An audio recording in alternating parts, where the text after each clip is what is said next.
Hey guys, it's Jake here with eTrailer. Today we're going to be taking a look at, and I'm going to show you how to install the Dexter Nev-R-Adjust trailer brakes. These are going to be an electric trailer brake to replace your drum brakes that are on your trailer. It's going to be a direct factory replacement. It's a 12-inch brake assembly, so you'll have to have a 12-inch drum if you plan on using your old drums. I do highly recommend taking a look at your drums once you get them removed. You can get a pretty good idea by removing one wheel, remove one drum, and that's probably how every drum is going to look. You want to make sure it has a smooth surface on the inside. If there is ever so slight a bump or a groove, you'll need to pick up some new drums. But let's go ahead and get into it. Now there's a couple of different reasons of why you would need to replace your brakes. First off, they're just worn out and it's time to replace them. You've got some from the factory that maybe aren't performing as well as you think they should be. You have your brake controller turned up to 10 in your vehicle and it's still not doing anything. A lot of the times the reason for that is that your inner seal has blown out and there's grease all over your brake pads. A lot of times when that happens you can smell it. So if you travel on a long road trip or for an hour or so driving, that brake drum should be hot enough and you'll smell grease burning on the inside, which is extremely dangerous because that grease can catch fire. High temp grease is less likely to, but it still can catch fire, and then that's a lot of what happens if you have bad brake pads, is that they overheat, and then you have an accident like that. The nice part about these brakes, in addition to having a fresh set of brakes on your trailer, is that they're going to be self-adjusting. So instead of having the gear-like wheel that you have to take a brake spoon from the back side and adjust them in order to get better brake pressure, that might be something you don't know. If you don't have self-adjusting brakes, you have to adjust them as the brake pads wear down. The circumference of them gets smaller, and you have to adjust them, and the brake pads will kick out to get closer to the drum itself. When you have this tire lifted off the ground, you should hear a little bit of the brake dragging on the drum. That way when you hit the brakes in your truck, they're instantly going to set on your trailer. You don't have all that travel for it to reach the drum, it's right up against it. With these, as you hit the brakes are going to engage, and essentially it has, instead of being like a gear, it looks more like saw teeth, and it'll click and it'll adjust the brakes for you. Those are so much easier to travel with. It's a peace of mind that your brakes will automatically adjust themselves until their life is over. Having the old manual style, let's be honest, people just forget to do it, or they don't do it because they don't have the right tools. These brakes are going to allow you to travel with peace of mind that they're adjusting themselves, so long as all your seals and everything else is still good. Now when it comes to picking up a set of these, there are going to be a left and a right hand side. We'll show you that later. But this kit that we're referring to today does come with a left and right side in it. So you don't have to worry about picking up one or the other. This kit will have both. So you'll just have to pick up however many kits you need for your axle. So for us, we picked up 2 kits and got them installed. Speaking of the installation, it is not a difficult installation. We're going to walk you through it step by step, and we'll get into that now. To begin our installation, we need to start by removing our wheels and tires from our camper. You can see we've already got the rear one done, and we're going to walk you through putting the front one on. Now, if you're doing this by hand with a wrench, you may want to do it with the tire on the ground. That'll help you to break these nuts loose, or you can use an impact. Now there's a couple different ways that you can lift your tire or lift your RV to get your tire up off the ground. We're using a set of jacks that we have, or a set of lifts that we have on the back end to lift it up. But the best way to lift it is either by the frame or right underneath the spring perch where your spring is attached to your axle. You can use just a normal bottle jack, lift it up there, and just do one at a time.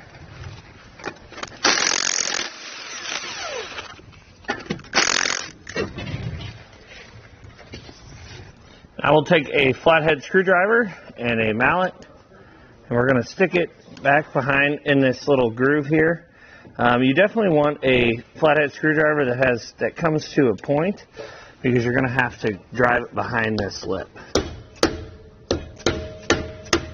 There we go. And you can see it just popped out a little bit. We'll rotate it and continue prying this cap out. You can use a softball mallet or a rubber mallet to kind of beat this way to pop it out, give you a little bit of a gap, but I do not recommend trying to knock it off all the way because you will dent the cap. These are very soft, and more times than not I'll see a cap that's dented, and that's probably why. So, set that to the side. Usually these are going to be full of grease, but I think these hubs had just recently been greased. Take our flathead screwdriver, stick it behind this retention ring, and just pry it out. Set that to the side because we'll be reusing that too, as well as this axle nut and the washer behind it.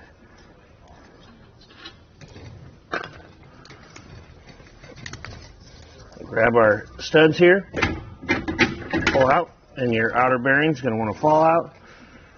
If you're not getting new drums, you'll want to clean this bearing up and reuse it, but we are going to get new drums, and we'll show you why. We're definitely going to have to reuse this washer. Now we can pull our drum off the rest of the way.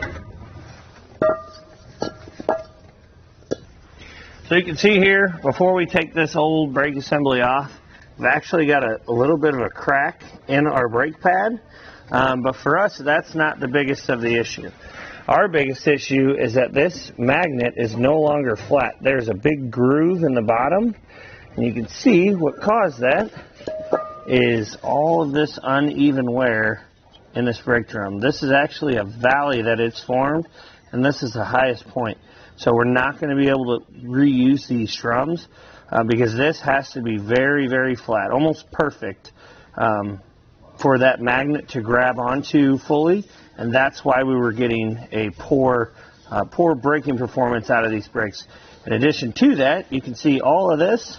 This is all grease that has blown through this seal, and all that brake dust is sticking to it, and that will also cause the brakes to malfunction.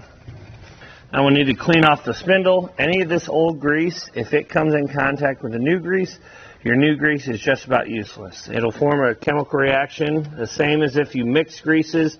Old grease is not good to mix with new grease. And at this time, it's good to check your spindle for any scoring or any bluing. If your spindle looks like it's got a blue tint to it, or a blue color to it, that means that your spindle has been overheated at some time, and you probably need to replace your axle.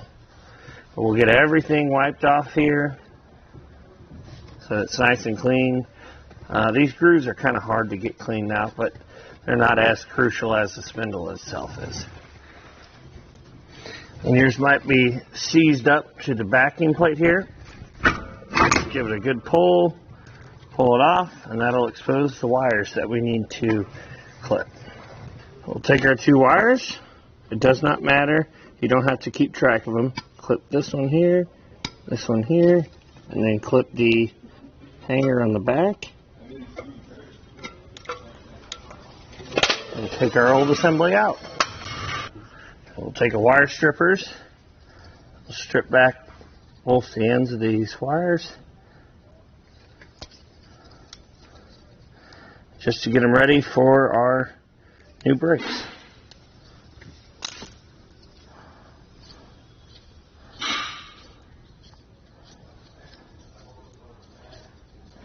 We'll take two blue heat shrink butt connectors, slide them over our connections here. This will help make it a little bit easier once our brake assembly is in place. Give them a tug, make sure they're not going to come off. Now we can slide our new brake assembly on. Now when choosing your brakes for your setup, you'll want to pick the appropriate sides, and you can think of it as from the driver's point of view. So if you're sitting in the driver's seat, the right side of your vehicle is going to be the right side brakes. A lot of people think it's from looking at your rig from the front, but it's actually from looking behind or sitting in the driver's seat. You'll want the right hand brakes will have this brake arm right here on the forward side. So you want it to be facing the front of the trailer. Our back one is the same, and then on the other side, it's actually a mirror image because we still want that arm to be on the front. So make sure you pick up the brakes for the appropriate size. What we do is we have these 2 wires on the back. We'll pull over to the side. You take our brake assembly, slide it over our studs, making sure our magnet is on the bottom. Slide it over. And what's important here is there's actually a little bit of a lip here that you want that brake to sit over top of. Just like that. And we can take the new nuts that come in your kit, thread these on, and then we'll tighten and torque them to the specifications that come with your kit.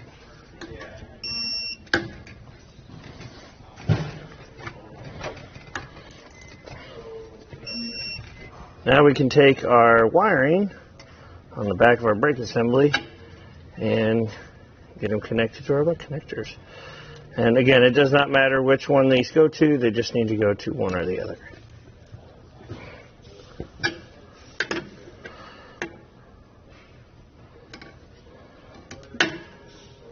Now if you have easy lube axles, which is what we have, you'll have this grease zerk fitting at the end. This is where the grease is going to come out. So you'll want to pump a little bit of grease in there to pump the old grease out. You can see that black grease coming out. And you want to pump it out until you start seeing red grease. One more shot. There we go. So we can stop there. We'll get some grease put on our spindle itself, because you do not want to put on your new drums when they're dry. I'll just rub this around. Make sure to get a little bit on this upper ring, because that's where our seal is going to go, and it helps get your seal in place. Now if you end up having to get new drums for your setup, I highly recommend these Lippert drums. What I really like about them is they come with the seal already pressed into the back. The inner bearing is already packed. Flip it around. The outer bearing is already packed, and everything is pre-greased. So all you have to do is take it and slide it up into place. Now be careful, this outer bearing almost always comes out if you don't hold it. But your priority here is making sure you get it pressed all the way on. There you go, just like that. And now we got to get our outer bearing seated in there properly. And now we can start reassembling the washer, nut, and retainer. We'll take our washer. There's going to be a little notch on it, or a little flat spot. There's a flat spot on the spindle too. Slide that over. And take our nut and thread it in place. Now with the nut hand tight, what we'll want to do is we'll take either a very large socket or a set of channel locks like we have here. We'll want to tighten it essentially as tight as you can get it. And this helps to seat it properly against the back. And then we'll back it off until we can loosen it with our hand again, and then tighten it finger tight.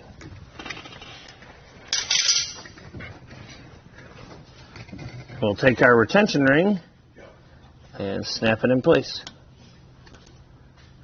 You may have to move this just ever so slightly in order to get this retention ring to clip on there. We'll take a grease gun and we'll want to pack this hub until you start seeing a little bit of grease come out of the edge.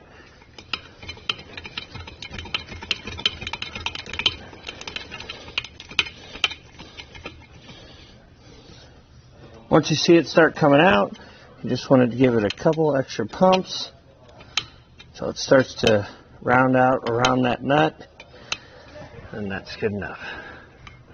We can take our cap here. You just want to clean out. This one was actually pretty clean. Usually these things are packed full of grease. That's why I think this owner had just recently re-greased or repacked their bearings, which is great.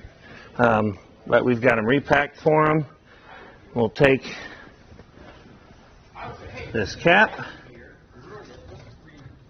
make sure it seats properly, tap it in ever so slightly. Then we can take a soft blow hammer and just tap it in. You just want to make sure to not damage this cap. We've got this cap that's got an extra support here in the top, so we can hit it a little bit harder. But if your cap comes to a dome, like over the top, you definitely want to use a board or something to put over the end to tap it on. And after you get that cap on, you'll repeat that same process for any of the other brakes that you have to replace, which hopefully is on the same axle. You at least replace that brake, and if you have tandems, you replace the rears too. But after that, that's going to do it for the installation.